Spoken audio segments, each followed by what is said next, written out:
Comment on fait pour devenir plus souple? Au niveau du corps d'abord, puis ensuite de ça aussi, au niveau de l'esprit.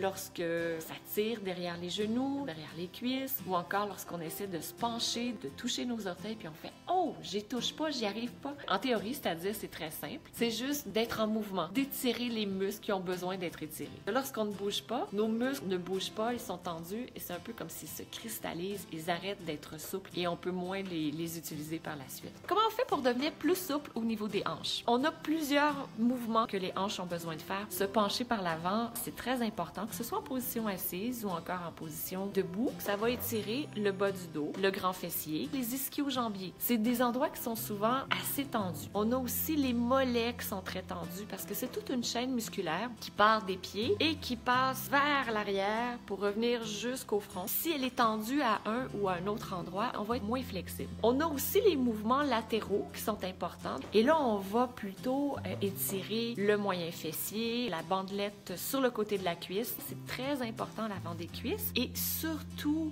le psoas. C'est le muscle qui nous permet de plier nos jambes. Comme on est souvent assis dans notre société, c'est très important également d'étirer ce muscle à l'avant. Et une séance de yoga qui va amener plus de souplesse va étirer tous ces endroits, à l'avant, sur le côté, à l'arrière. La souplesse des genoux, souvent on a besoin de plus de souplesse au niveau des hanches. Il est fait pour plier vers l'avant, vers l'arrière. Il est fait juste pour ça. Et souvent lorsqu'on a des problèmes aux genoux, on a besoin de renforcer les muscles autour du genou. Et pour avoir plus de mobilité au niveau du genou, c'est au niveau de la hanche qu'on a besoin de travailler. Si vous avez des douleurs, si vous avez des blessures, il y a des choses que peut-être que vous ne pourrez pas faire. Si vous ressentez une douleur, le mot d'ordre est toujours de sortir de la posture, sortir du mouvement. Comment on fait pour savoir si on est souple d'esprit ou non lorsqu'il y a des événements difficiles qui se produisent? En combien de temps vous pouvez vous ouvrir à une opinion autre ou encore rebondir? Si vous vous rendez compte que vous n'êtes pas souple dans certaines situations, je vous invite à vous accueillir avec bienveillance.